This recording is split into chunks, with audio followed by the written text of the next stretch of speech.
you ready? Today, we've finally reached Mistakes Managers Make number 8. How exciting! Have you ever heard that saying, been there, got the t-shirt? Well, this is what this series is all about. It's about giving you the t-shirt without having to go there. Learning from these mistakes that these managers from around the globe are sharing with us is absolutely priceless to the growth and evolution of our careers in this industry. Imagine learning about a mistake without having to make it and knowing how to avoid it. Totally priceless.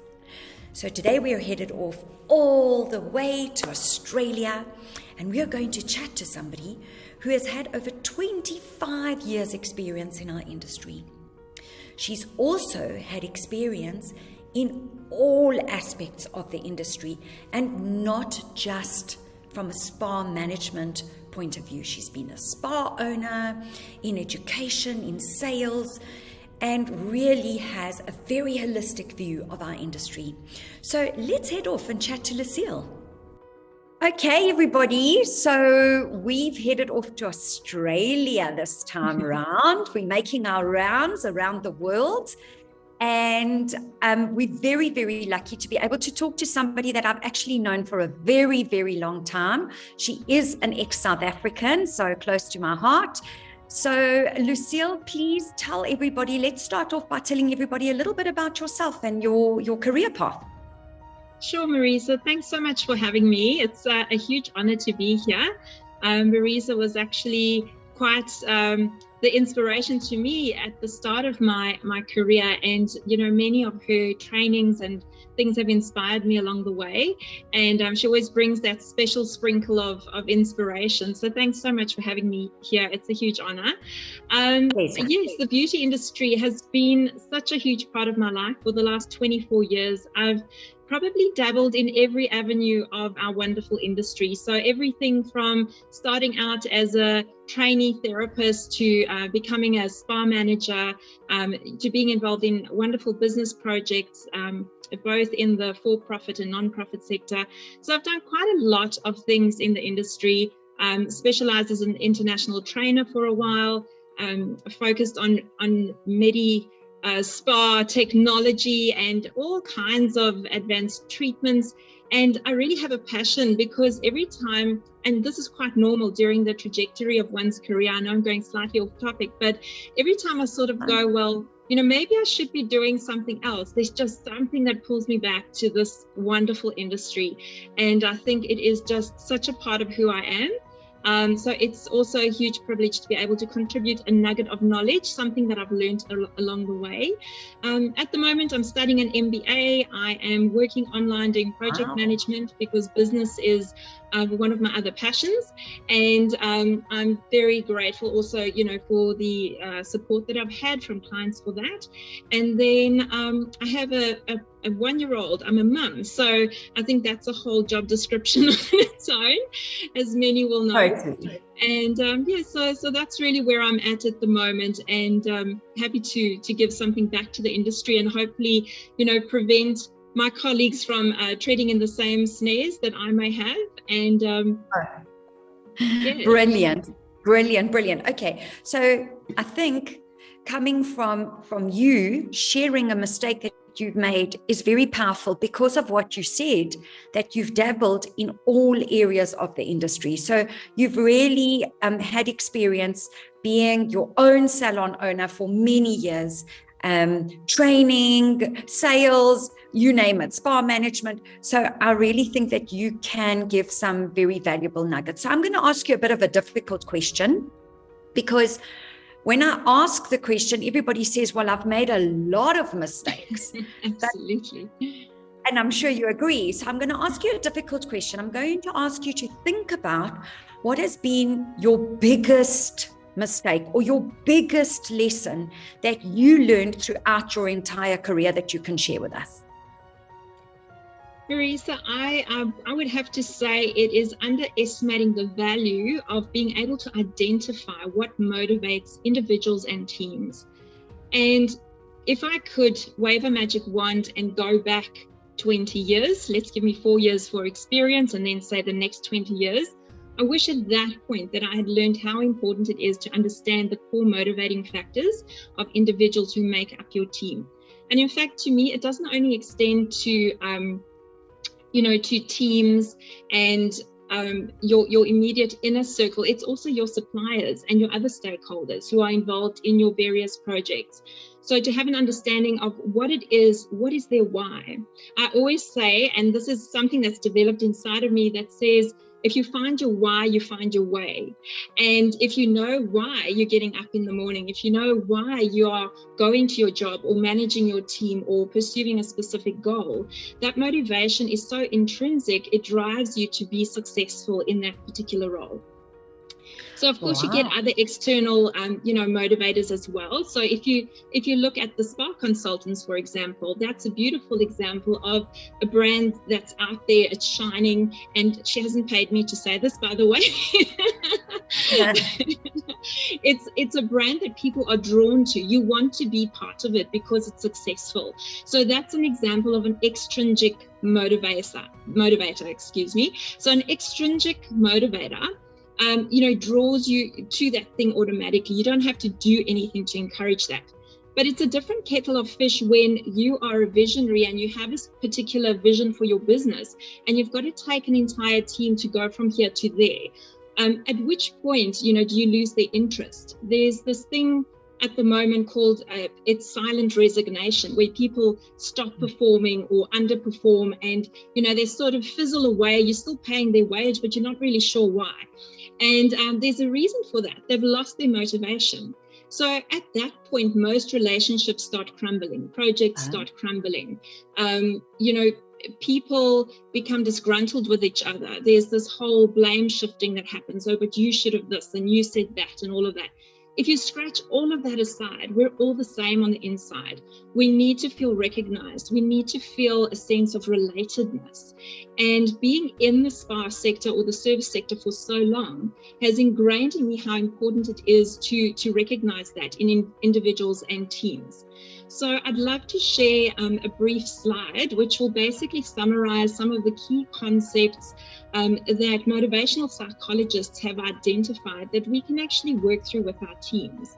And there are various ways that one can do this. Absolutely, thank you. And the various ways that we can actually do this. There we go. Can you see my screen? Yes. Oh, that looks great. Okay, good. So the first thing is competency. I don't know about you guys, but I often feel when a project is given to me or when a task is allocated to me, I want to know that the person in charge and my team trust me. I don't particularly want to be micromanaged or told what to do every step of the way, but I do need some kind of outline in terms of where this is going, for an end goal. So I find it very valuable to have that kind of open communication and transparency between leadership and the team or the task force so that everybody understands what the expectation is. And then understanding where are the competency levels in the team so that we're not allocating tasks perhaps to somebody who feels overwhelmed by that particular project or task.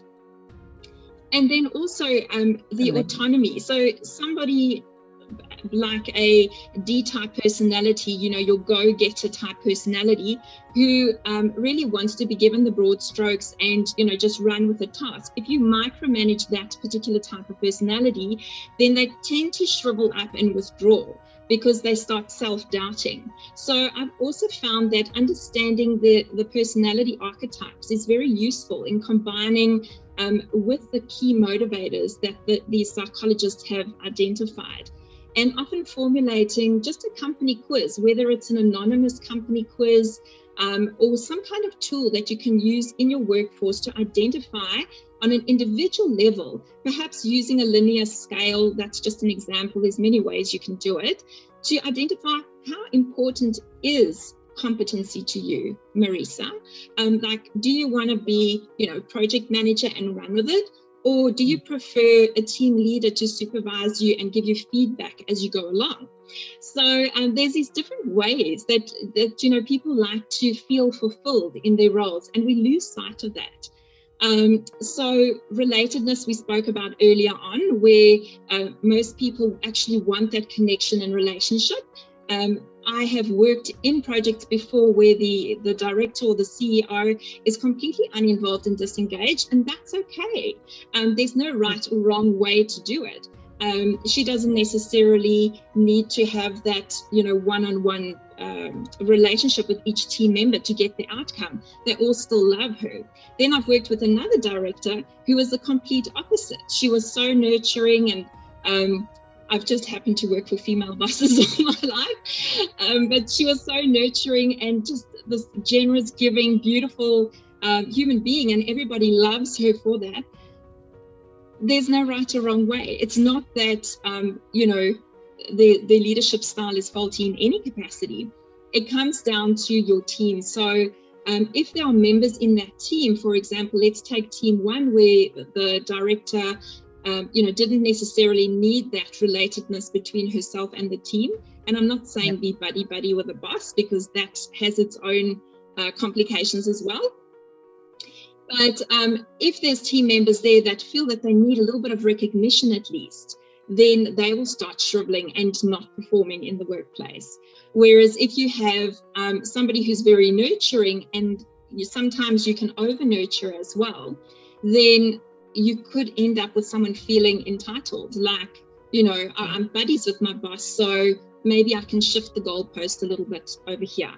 So there's a balance to be kept in all these aspects, in respecting what it is that your team needs to feel motivated and still getting the job done at the end of the day. Then many people will later on in life develop that drive for a sense of purpose or meaning. So not everybody gets out of bed to go to work so that they can earn money. I mean, obviously everybody needs money, and there's nothing wrong with that. Once again, it's about determining on an individual level what motivates your team. I don't think that there would be any value, or in fact, I haven't encountered any value in offering someone an incentive that they're not interested in. So if I were to say to you, if you smash the sales target, we're going to go visit the brick factory, I may as well, not motivate you at all. But if I say, if we hit this target, we're all going to, I don't know, pick one, the Bahamas. I mean, I'm right there. I'm helping you hit that target. Do you know what I mean? So it's about finding that core motivator that really draws you towards wanting to complete the goal, while respecting the individual, because we people, and a caring manager and a caring CEO and a caring director will always be appreciated, as much the same as a caring team member who always gives their best in every situation and realizes that sometimes even management and leadership can miss the mark, but that's why we have communication. And the last set there is power. So a lot of people, when you hear somebody, their key motivator is power, you kind of think, ooh, autonomous dictator. But no, power is absolutely wonderful in the right hands. So sometimes power is recognition. Sometimes it is financial prosperity to the extent where you can influence the world around you. So instead of sort of, judging each other's key motivators, embracing them brings us to greater success. And then in closing, I guess the biggest mistake that one may make in this scenario is assuming that people are driven by the same motivators that you are. So one of the key takeaways that I'd like you to take from today is to sit down with your team and really establish what it is that motivates them, whether that is going to be to do a personality test or an archetype test. I'm sure Marisa has access to tools and resources for you. And whether that is to set up a quiz that revolves around these competencies that we see here that motivate us to achieve things and work together as a team, and bring about that sense of wholeness in your team. As I say, I wish I could turn back the clock and, have learned this 20 years ago, but I know it now and I value it now. So I hope that that's helpful to you. Thank you for that. That's amazing. So just in summary, let's just clarify this. If you had to go back, what would you do different? Am I correct in saying that you would sit down and find out what the motivating factors are behind each individual staff member and then manage them differently? Yes. Or how? I would align their individual motivational factor with the strategic outcome of the business. So for example, like we said, our trip to the Bahamas, whatever I would go and say, somebody wants to work autonomously, online virtual therapy might be a thing if we're doing skin consultations. Maybe twice a week they want to work autonomously from home and do that from their computer, as long as they're hitting a certain KPI with their sales and their client engagements or whatever the case may be. So that's just one example of how we can think outside of the box. So number one, identify the key motivator. Number two, align that motivation with something that's going to feed the individual, but also achieve a company KPI or goal or strategy or direction. And invite conversation with your team along the way, because our motivational factors change. Like, I promise you, I could never have thought that my motivational factor right now, money aside, everything aside, would be how much time can I spend with my son? So your motivation changes all the time. If you asked me, if you had asked me 5 years ago, I would have said to you, how much time can I spend with my husband? So there's already a clue to how you would motivate me and your team. You would find ways that if I achieved X goal, I could have ABC, and that's just, I guess, the way that I found it worked for me. So yeah. And then one little question that just leads on from this, because I'm quite interested, and maybe we'll explore it one day. Isn't this style of management quite exhaustive for the manager? Or because now you're not managing one way, you're aligning, and if you have 20, a staff of 20. So how can you comment on that? So that's where the personality assessment is so interesting. We know we've only got 4 in the quadrant, and we're not putting anyone in a box by any means, okay? No. So my personality type is a maverick. So we love to build things up and do amazing things. And then when that's complete, we like to hand it off to somebody who's going to nurture and maintain it and do the next thing. So you get different personality types and styles. So if you know you've got someone like that in your team, you're not going to give them a long-term project. You're going to give them something that needs that burst of energy, get it going, and then hand it off to the nurturers, which are your S types, right? Yeah, and more about the alphabet later. But so Marisa will have wonderful resources that she can empower you with in that regard. But understanding the personality type behind it's such a beautiful question you asked, because this does actually link together so strongly. So as a manager, you really have 4 areas of motivation you need to think about. How am I so the DISC type, to summarize briefly for everybody, D is your strong go-getter, forgive me, I'm not judging anyone, I'm part D, pit bull strategist, that sort of thing. But you can also be combinations of. So I have a softer side, which happens to be the I, which is more intuitive and nurturing. And then you've got the S, which is like your educator, your nurturer, like Mother Teresa. She would be an example of an S. And then you've got your C types, your accountant types, so highly organized. So again, not to put anyone in boxes, because you can be any number of combinations. And I guess this interview is not about that. So apologies if there's not enough insight around that. I do want to just illustrate how important it is to have a more comprehensive and global understanding of how these things fit together, because it's not just one thing, it's many things. So to come back to make it less exhausting, what I do within my management strategy is to understand the personality type, identify the key motivator, and then work out the strategy that relates best to that group. So within your team, if you've got a team of 20, you're going to have 4 ways. Does that make sense? So you're going to have 4 ways to look after the team. And you can make each of those 4 ways address all 7 of the key indicators. So you're not going to go and make 7 different strategies for 4 different personality types, right? You're going to go, okay, these are the 7 key motivators. How do I package them into 4 incentives for my team. Love it. Absolutely love it. So, Lucille, I'm going to throw something a little spanner in the works here, but I absolutely love that. I love that 7 motivating factors slide. So if it's okay, following your interview that we publish, we always follow it up the week after with a newsletter that gives tips from the manager or the professional. And if you are accepting, then maybe we can put that in there, and you can briefly on each one give, like you did now, but it's in written form, then they can print it and keep it with them. Would that be okay with you? Absolutely, yes, no problem. Oh, that sounds amazing. Then we'll make contact on email, get that prepared for our audience. And then thank you so much, because I know it is night time and it's your family time and your little 1-year-old's time. But thank you for taking the time out of your personal time to share this very important nugget with us. Thanks, Lucille. It's such a pleasure. Thank you so much for having me anytime. And then also, I'm going to give a sneak peek that we are looking forward to your coaching session. It's going to be... I'm so looking forward. Thank you for that as well. I just love sharing info. Oh, yes. And we can't wait. And all of us love absorbing it. So we are very looking forward to seeing you soon. Okay, Lucille, so have a beautiful evening. Amazing. And a lovely dinner. And then we'll chat soon.